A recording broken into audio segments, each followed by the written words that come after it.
महाकुंभ 2025 का मेला महिला नागा साधु के बिना अधूरा ही रहता है, क्योंकि महिला नागा साधु के पास ऐसे ऐसे दिव्य चमत्कार होते हैं जिसे देख लोगों के होश उड़ जाते हैं। आपने पुरुष नागा साधुओं के बारे में तो कई बातें सुनी होंगी, पर महिला नागा साधु की बात करने से भी लोग घबराते हैं, क्योंकि यह महिला नागा अपने चमत्कारों को गुप्त रखती है और सिर्फ ईश्वर से संपर्क साधने के लिए ही उनका इस्तेमाल करती है। इसलिए महिला नागा के बारे में कुछ लोग नहीं जानते, सिवाय इसके कि वह एक नागा साधु है।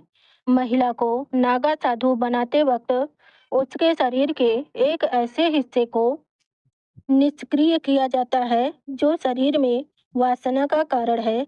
आखिर एक महिला को महिला नागा साधु कैसे बनाया जाता है? महिला नागा साधु कौन होती हैं? होती भी हैं या किताबों और कहानियों में ही मिलती हैं? क्या सिर्फ पुरुष ही नागा साधु बन सकते हैं? जी हाँ, महिला नागा साधु होती हैं। अब आपके मन में यह सवाल भी आ रहा होगा कि क्या महिला नागा साधु भी पुरुषों की तरह बिना कपड़ों के हर क्षण रहती है? और नागा साधु बनने के लिए महिलाओं को अपने शरीर का हिस्सा त्यागना पड़ता है? लंबे बाल, भभूत से लिपटा नागा शरीर, क्या यही पहचान है?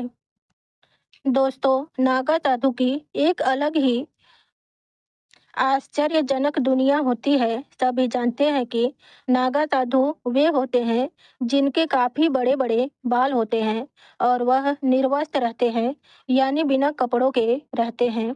उनके पूरे शरीर पर भस्म लगी रहती है। नागा साधु के बारे में बहुत सारी बातें हैं जो बहुत कम लोग ही जानते हैं।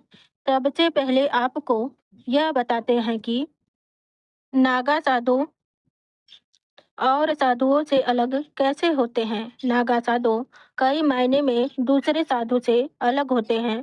सामान्य साधु आपको कहीं भी दिख जाते हैं और उनका रहन सहन का तरीका भी नागा साधुओं से अलग ही होता है।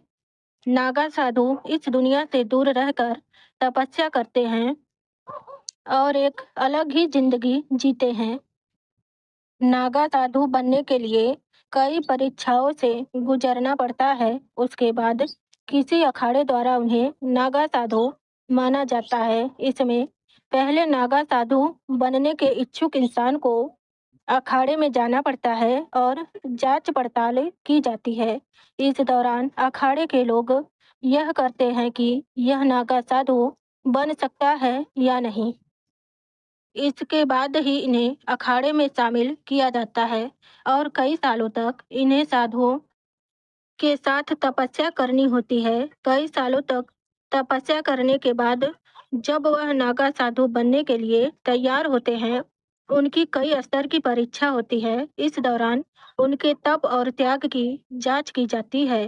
पहले की प्रक्रिया ब्रह्मचर्य, इसके बाद उन्हें महापुरुष बनाया जाता है। इस प्रक्रिया में उन्हें रुद्राक्ष दिए जाते हैं, जो अक्सर हमें नागा बाबा के शरीर पर दिखाई देते हैं। इसके बाद अवधूत की क्रिया होती है, जिसमें उन्हें बाल बनवाने पड़ते हैं, अर्थात मुंडन होता है और खुद का ही वे पिंडदान करते हैं। ऐसे में वह अपने परिवार और संसार के लिए मृत हो जाते हैं। इसके बाद वह साधना करते हैं और भगवान में लीन हो जाते हैं। इसके बाद एक और प्रक्रिया होती है जो अखाड़े में लगे एक खम्भे के नीचे किया जाता है। इसमें कई रीति रिवाज होते हैं, जिसमें लिंग भंग की प्रक्रिया भी होती है। इसके बाद उन्हें वासना आदि से मुक्त किया जाता है और उनके लिंग को निष्क्रिय किया जाता है। इसके बाद ही नागा साधु बनते हैं और कुंभ के दौरान ही कई गुरुओं द्वारा नागा साधु बनाया जाता है। महिला नागा साधु के बारे में जानने से पहले क्या आपने कभी एक नागा साधु को देखा है? महिला नागा साधु बनने से पहले महिलाओं को 10 से 15 साल तक कठिन ब्रह्मचर्य का पालन करना पड़ता है। इसके बाद अगर इन महिलाओं के गुरु इस बात से संतुष्ट हो जाते हैं कि महिला ब्रह्मचर्य का पालन कर सकती है, तभी उसे दीक्षा प्रदान की जाती है। नागा साधु बनने के लिए दृढ़ इच्छा शक्ति और सन्यासी जीवन जीने की प्रबल इच्छा होनी चाहिए। महिला नागा सन्यासी बनने से पहले अखाड़े के साधु संत उस महिला के घर परिवार और उसके पिछले जन्म की जांच पड़ताल करते हैं। महिला को भी नागा साधु बनने से पहले ही खुद का पिंडदान करना पड़ता है और पुरुषों की तरह महिला नागा साधु का भी मुंडन किया जाता है और फिर उस महिला को नदी में स्नान के लिए भेजा जाता है। महिला नागा सन्यासिनी पूरा दिन भगवान का जाप करती रहती है और सुबह जल्दी उठकर शिव जी का जाप करती है। इसके बाद दोपहर में भोजन करने के बाद फिर से शिव जी का जाप करती है और शाम को सोती है। अखाड़े में महिला साधुओं को पूरा सम्मान दिया जाता है। जब महिला नागा सन्यासी पूरी तरह से बन जाती है तो अखाड़े के सभी साधु संत उस महिला को माता कहकर बुलाते हैं। साथ ही सन्यासी बनने से पहले महिला को यह साबित करना होता है कि उसका अपने परिवार और समाज से अब कोई मोह नहीं है। इस बात की संतुष्टि करने के बाद ही आचार्य महिला को दीक्षा देते हैं। आपको बता दें कि महिला साध्वी को पूरी तरह से नग्न अवस्था में रहने की इजाजत नहीं है। वह शरीर पर एक भगवा कपड़ा लपेट कर रहती है। ठंड हो या फिर बरसात, हर मौसम में एकमात्र वही पोशाक रहता है। तीर्थों में भी महिला साधुओं को नग्न अवस्था में जाने की आज्ञा नहीं है। आपको जानकर आश्चर्य होगा कि कई अखाड़ों में नागा साधु की दीक्षा लेने के लिए विदेशी महिलाओं की संख्या अधिक होती है। भारत में नागा साधु इतने कठोर होते हैं और इतनी परेशानियों के बाद भी जीवन जीते हैं। इसके पीछे क्या कारण है, यह जानने के लिए बाहर के लोग काफी उत्सुक होते हैं। यही वजह है कि कुंभ में नेपाल से बहुत सी महिलाएं आती हैं और कई साध्वी ऐसी होती हैं जो गृहस्थ जीवन को त्याग कर साध्वी बन गई होती हैं। जूना अखाड़े में इस तरह की कई साध्वी हैं। इसके अलावा विदेशों में कई ऐसी महिलाएं हैं जो पढ़ी लिखी हैं। इन्हें हरि भजन के अलावा अन्य किसी से कोई मतलब नहीं है। यह सभी साध्वी अखाड़ा के नियमों के अनुसार ही पहनावा और तिलक से श्रृंगार करती है।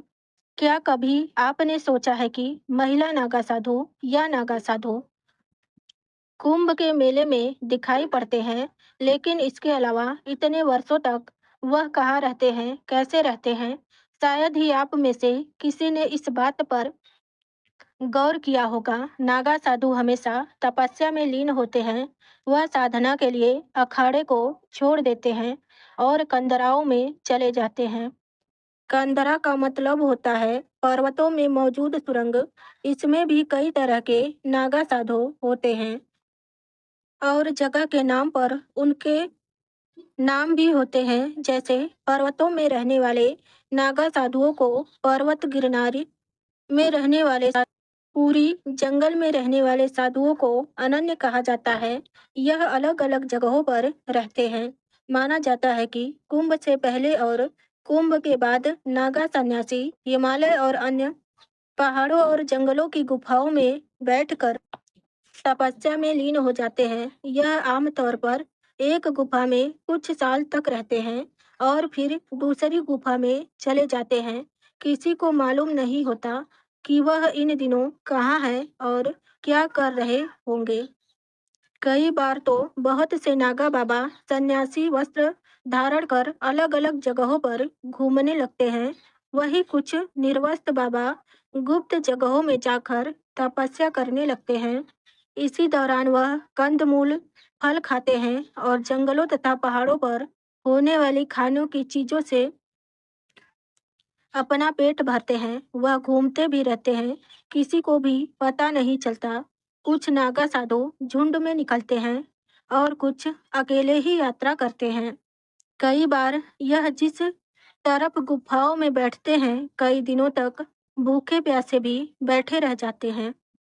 अब आप सोच रहे होंगे कि जब यह नागा साधु अपनी पहचान छुपाकर इधर-उधर भ्रमण करते हैं, तो फिर यह किस तरीके से कुंभ में कैसे नजर आते हैं? दरअसल हर अखाड़े में एक कोतवाल होता है। जब दीक्षा पूरी होने के बाद नागा साधु अखाड़ा छोड़ साधना करने जंगल या पहाड़ों में चले जाते हैं, तो वह कोतवाल नागा साधु और अखाड़े के बीच की कड़ी का काम करता है। कुछ लोगों का यह भी मानना है कि उनके पास तपस्या की ऐसी शक्तियाँ या विद्याएं होती है जिससे वह कुंभ मेले में स्वतः ही पहुंच जाते हैं।